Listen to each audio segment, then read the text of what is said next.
Prabowo Subianto ingin melupakan mimpi buruk itu.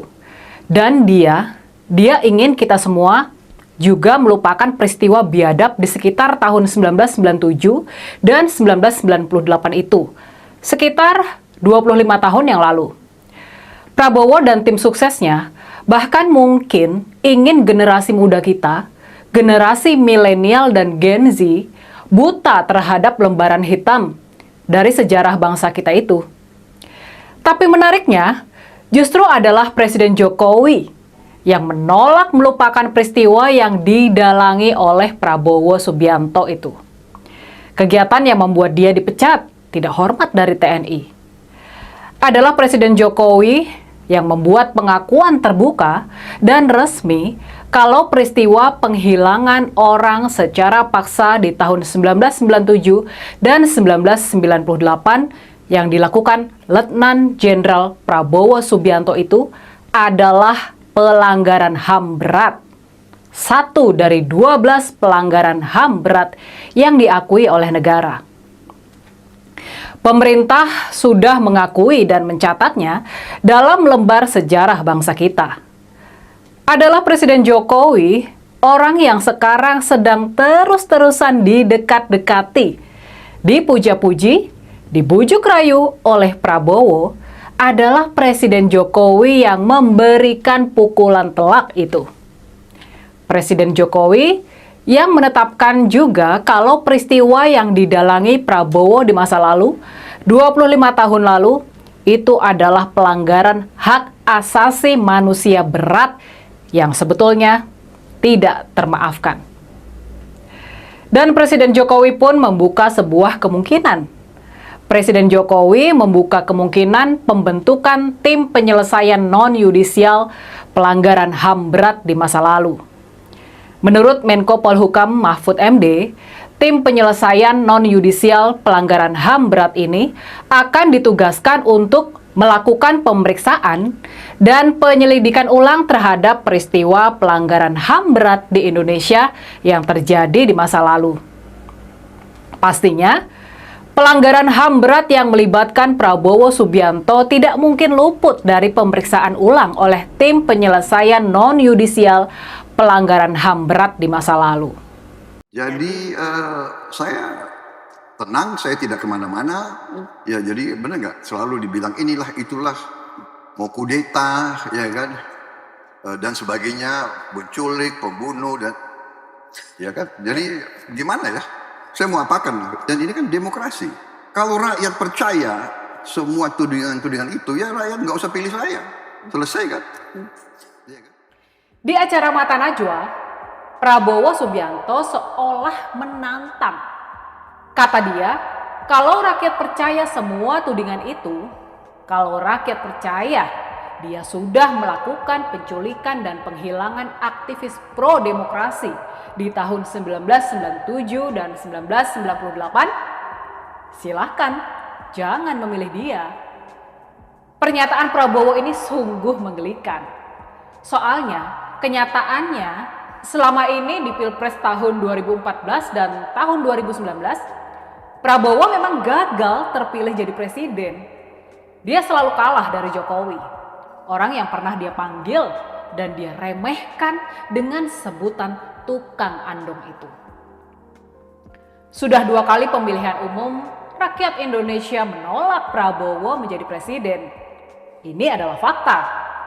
Dan tantangan Prabowo di acara Mata Najwa sudah pasti bertentangan pula dengan realita. Bertentangan dengan fakta sejarah. Fakta sejarah yang sudah diakui oleh Presiden Republik Indonesia, oleh Presiden Jokowi. Fakta sejarah yang sudah diakui secara resmi oleh negara. Keputusan Presiden Jokowi mengakui bahwa peristiwa penghilangan orang secara paksa di tahun 1997 dan 1998 memang benar-benar terjadi dan termasuk dalam pelanggaran hak asasi manusia berat. Terkait peristiwa ini, Komnas HAM mencatat ada 14 orang yang telah menjadi korban penghilangan orang secara paksa yang sampai sekarang ini belum dapat diketahui bagaimana nasibnya. Mereka yang menjadi korban dan tidak ditemukan adalah Yani Afri, Sony, Herman Hendrawan, Dedi Hamdun, Noval Alkatiri, Ismail, Suyat, Petrus Bima Anugrah, Ucok Munandar Siahaan, Hendra Hambali, Yadin Muhyiddin, Abdul Nasir, dan juga penyair Wiji Tukul. Wiji Tukul, kalian pernah dengar nama itu kan? Terkait pelanggaran HAM berat ini, Letnan Jenderal Prabowo Subianto sudah pernah pula diperiksa dan disidang oleh Dewan Kehormatan Perwira TNI di bulan Agustus tahun 1998. Surat rahasia hasil keputusan Dewan Kehormatan Perwira, surat nomor Kep _03 _8 1998 DKP berisikan rekomendasi pemberhentian Prabowo dari Dinas Keprajuritan. Dewan Kehormatan Perwira yang menyidang Prabowo ini terdiri dari 7 perwira TNI. Ada Jenderal Subagio Hadi Siswoyo, Letnan Jenderal Fahrul Razi, Letnan Jenderal Susilo Bambang Yudhoyono, Letnan Jenderal Yusuf Kartanegara, Letnan Jenderal Agung Gumelar, Letnan Jenderal Ari J. Kumaat, dan juga Letnan Jenderal Jamari Caniago. Surat keputusan DKP diterbitkan pada tanggal 21 Agustus 1998. Berdasarkan rekomendasi Dewan Kehormatan Perwira, Panglima TNI waktu itu Jenderal Wiranto kemudian memberhentikan Letjen Prabowo dengan tidak hormat dari TNI. Bahkan Jenderal Wiranto sendiri yang waktu itu mencopot lencana bintang dari pundak Prabowo. Menurut surat keputusan Dewan Kehormatan Perwira, ada 8 pelanggaran yang sudah dilakukan oleh Prabowo.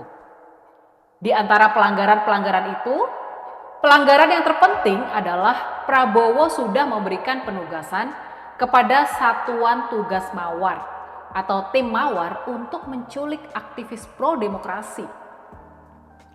Perintah itu dikirimkan melalui Kolonel Infantri Hairawan yang merupakan Komandan Grup 4 dan Mayor Infantri Bambang Kristiono. Fakta-fakta ini sudah pasti bukanlah berita baru. Namun begitu, yang berbeda kali ini, kasus penculikan dan penghilangan para aktivis pro-demokrasi atas perintah Letjen Prabowo Subianto tersebut sekarang sudah resmi diakui oleh negara sebagai pelanggaran HAM berat. Adalah Presiden Jokowi, orang yang sekarang sedang terus-terusan didekat-dekati, dipuja-puji, dibujuk rayu oleh Prabowo. Oke, kembali lagi di channel MD 2045. Salam inspirasi, salam NKRI, harga mati. Teman-teman mungkin sudah mendengarkan sedikit edukasi dari saudara kita Rini Budoyo mengenai terkaitnya Prabowo Subianto pada tahun 1998. Mengapa Prabowo terkait dengan hal tersebut? Karena Prabowo adalah seorang yang membawa tim Mawar tersebut. Jadi Prabowo semakin hari semakin diungkit kasus tersebut. Menurut saya penyampaian Rini Budoyo ini sangat menarik dan sangat bermanfaat agar kita mengetahui sejarah Prabowo Subianto pada tahun 1098 tersebut. Agar kita tidak salah memilih pemimpin, tentunya ini salah satu yang harus kita pahami penyampaian dari Rini Budoyo tersebut. Mengapa Prabowo terkait dengan kasus pelanggaran HAM? Politikus sekaligus calon presiden Prabowo Subianto sering terkait dengan kasus pelanggaran hak asasi manusia atau HAM. Baru-baru ini Prabowo ditanya langsung soal pendapatnya terkait pelanggaran HAM, penculikan aktivis di era 1998 tersebut. Hal itu terjadi saat acara debat Capres jelang pemilu 2024 yang berlangsung di kantor KPU Jakarta Selasa 12 Desember 2023. Pada sesi debat segmen kelima, Prabowo ditanya Capres Ganjar terkait kasus 12 pelanggaran berat di Indonesia, salah satunya penculik para aktivis di rejim Orde Baru. Tetapi pertanyaan Ganjar tersebut tidak dijawab oleh Prabowo Subianto. Mungkin dia kebingungan atau gimana. Mungkin teman lebih memahamilah melihat gestur tubuh Prabowo Subianto itu, bahkan dia menjawab keliru dan tidak bisa dipahami oleh masyarakat. Padahal Ganjar hanya mempertanyakan ketika Bapak menjadi semisalnya presiden, apakah Bapak menuntaskan kasus hilangnya 13 aktivis pada tahun 98 kemarin? Nah, padahal disitulah mulai Pak Prabowo emosi dan tidak karu-karuan. Ganjar menyinggung bahwa pada tahun 2009 telah keluar 4 rekomendasi dari DPR untuk menyelesaikan masalah HAM itu. Rekomendasi DPR yang dimaksud Ganjar meliputi membentuk pengadilan HAM, menemukan 13 korban penculikan, memberikan kompensasi dan pemulihan, dan meratifikasi konvensi penghilangan paksa sebagai upaya pencegahan. Kalau Bapak ada di situ atau sebagai presiden, apakah akan mengadakan pengadilan HAM dan membereskan rekomendasi DPR tersebut?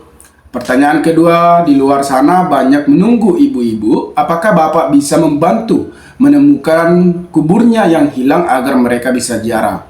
Nah, pertanyaan itu tersebut dilontarkan oleh Ganjar sehingga Pak Prabowo tampak sekali tidak menyimak pertanyaan tersebut, sehingga kayak orang kebingungan, dan disitulah Prabowo Subianto semakin meluap dan semakin emosi, dan bahkan Prabowo Subianto itu aja pertanyaannya dari 2014, 2019 itu aja diungkit. Jadi Prabowo Subianto semakin emosi lah, kelihatan banget. Prabowo lantas memberikan jawaban dan diplomatis. Ia mengklaim bahwa setiap 5 tahun saya ikut pilpres, pertanyaan yang sama terus-menerus disinggung kepada saya.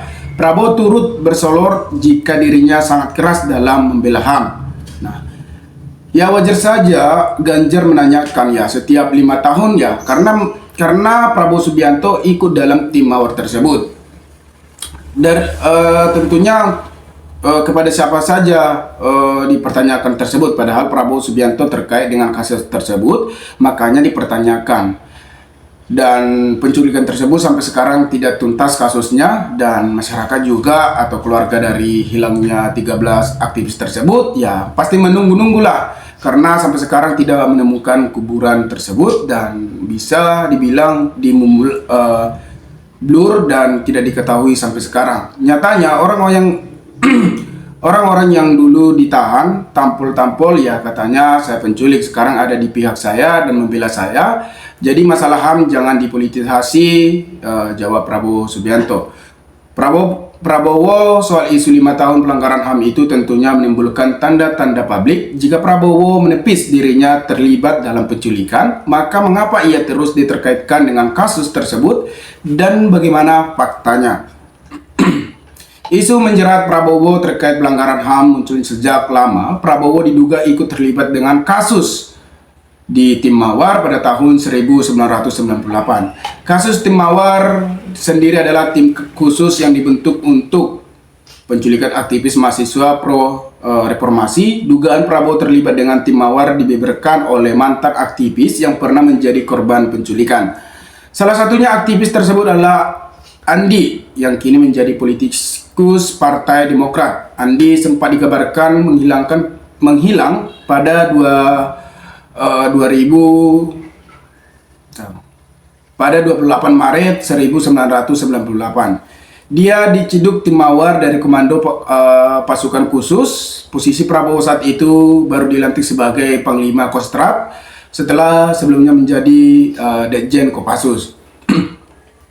Merujuk buku Kalau Prabowo Menjadi Presiden, pemudi Tim Mawar telah menangkap dan penculikan 9 aktivis mahasiswa. Setelah satunya kala itu menjadi aktivis Solidaritas Mahasiswa untuk Demokrasi, merupakan elemen yang turut mendirikan Partai Rakyat Demokratik.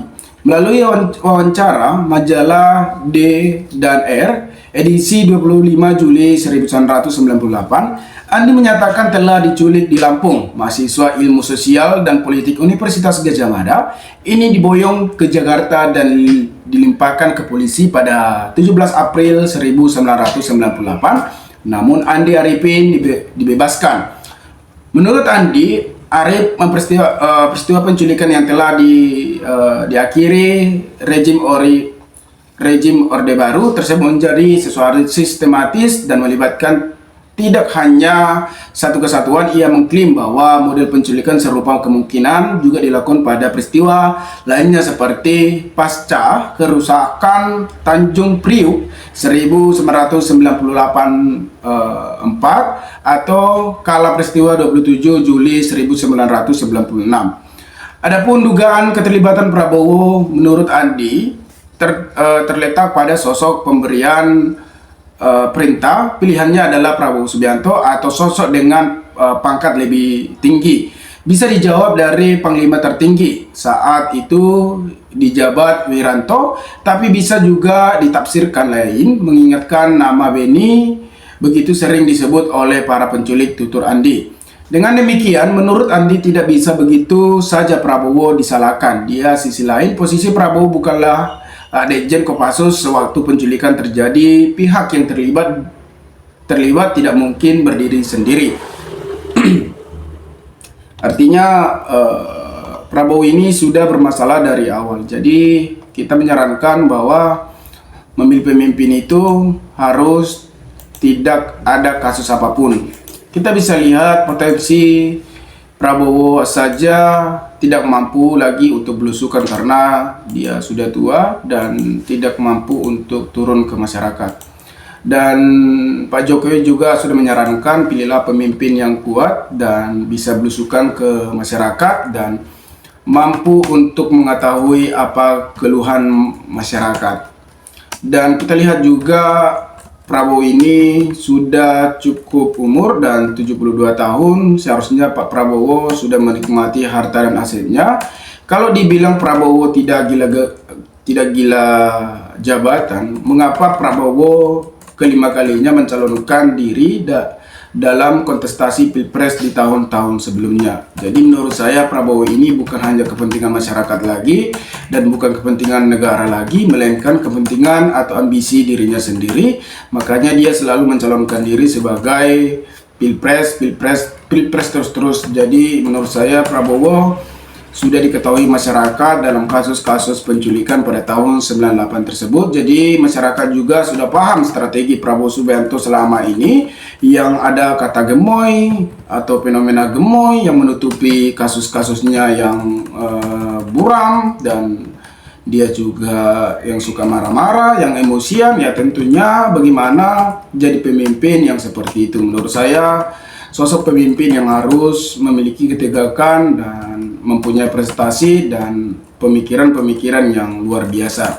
Menurut saya Ganjar adalah orang yang mempunyai prestasi yang bagus karena kepemimpinan dan leadership-nya juga sangat bagus, dari keluarga dari sederhana. Ya tidak jauhlah berbeda dengan sikap Pak Joko Widodo, karena Pak Joko Widodo juga dengan kita lihat kerendahan hatinya untuk melayani masyarakat, dan pembangunan di Indonesia juga sudah terbukti bahwa ya tidak jauh berbedalah dengan sikap Ganjar.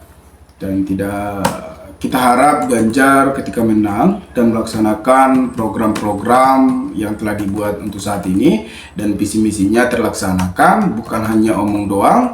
Saya harap Ganjar dan Mahfud akan mendirikan satu tongkat yang menunjukkan Indonesia ini lebih baik dari sebelumnya.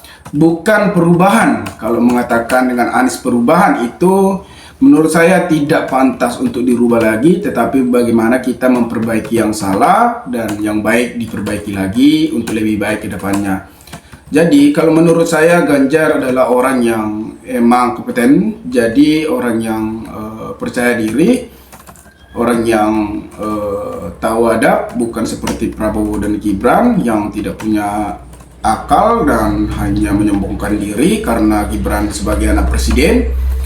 Itu bukan satu alasan menjadi pemimpin, tetapi ya mau gimana lagi, Gibran kan masih muda, mungkin tidak bisa mengontrol emosinya.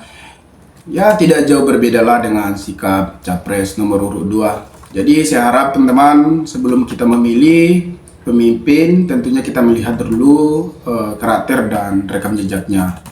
Nah, teman-teman mungkin lebih tahu, lebih paham apa yang disampaikan Rini Bedoyo, maka berikanlah tanggapan teman di kolom komentar agar kita bisa saling tukar pikiran satu antara lain. Salam inspirasi, salam NKRI, MD 2045 melaporkan.